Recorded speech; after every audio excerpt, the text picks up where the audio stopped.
വഴിയെ പോയൊരു പാവത്തിനെ നരാധമന്മാർ തല്ലിക്കുന്ന കേസിന്റെ വാർത്തയിലേക്ക് തന്നെയാണ്. ആദ്യം മോഷണക്കുറ്റം ആരോപിച്ച പാലക്കാട് അട്ടപ്പള്ളത്ത് അതിഥി തൊഴിലാളി ആൾക്കൂട്ടം മർദ്ദിച്ച് കൊലപ്പെടുത്തിയ സംഭവത്തിൽ കൂടുതൽ പേരെ പ്രതി ചേർക്കും.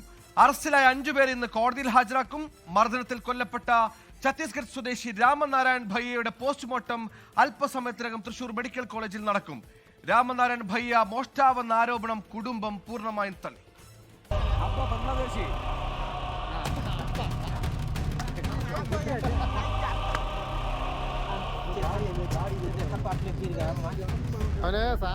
ബുധനാഴ്ച വൈകിട്ടായിരുന്നു ആൾക്കൂട്ട വിചാരണയും ക്രൂരമർദ്ദനവും.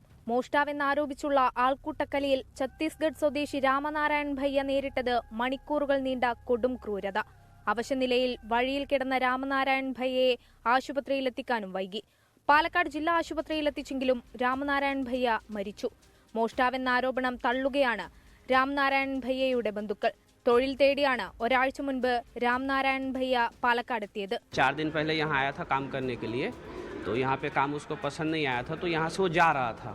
नया लड़का था तो जगह से अनजान था, रास्ता भटक गया, तो घूमते घूमते उस जहाँ पे उसकी घटना हुआ उस तरफ चला गया. तो लोगों ने उसके साथ में जो वारदात किया था वो किए हैं.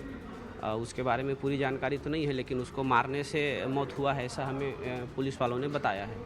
പരിചയമില്ലാത്ത സ്ഥലമായതിനാൽ വഴിതെറ്റി രാമനാരായണൻ വാളയാറിലെ അട്ടപ്പള്ളത്തെത്തുകയായിരുന്നു. രാമനാരായണനെ പ്രദേശത്ത് കണ്ട തൊഴിലുറപ്പ് തൊഴിലാളികൾ സമീപത്തെ യുവാക്കളെ വിവരം അറിയിച്ചു. പിന്നീടായിരുന്നു മോഷ്ടാവെന്നാരോപിച്ച് ക്രൂരത. ഇദ്ദേഹത്തിന്റെ കയ്യിൽ വടിയും അതുപോലെ തന്നെ കല്ലും കാണപ്പെട്ടു എന്നുള്ളതാണ്.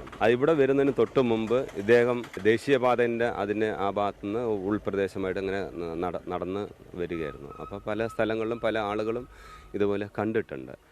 മൂപ്പര് വരുമ്പോൾ സമയത്ത് വീടുകളുടെ ഇടയിൽ കൂടിയൊക്കെ വരുമ്പോൾ അദ്ദേഹത്തിന് ആ കാണുമ്പോൾ തന്നെ ഒരു പ്രത്യേക സാഹചര്യത്തിലാണ് അദ്ദേഹത്തിന് നാട്ടുകാരവിടെ കണ്ടത്. സംഭവത്തിൽ പ്രദേശവാസികളായ 5 പേരെ പോലീസ് അറസ്റ്റ് ചെയ്തു. കേസിൽ കൂടുതൽ അറസ്റ്റ് ഉണ്ടായേക്കുമെന്നും അന്വേഷണ സംഘം വ്യക്തമാക്കി. പോസ്റ്റ്മോർട്ടത്തിന് ശേഷം രാമനാരായണന്റെ മൃതദേഹം ബന്ധുക്കൾക്ക് വിട്ടുനൽകും. 24 പാലക്കാട്.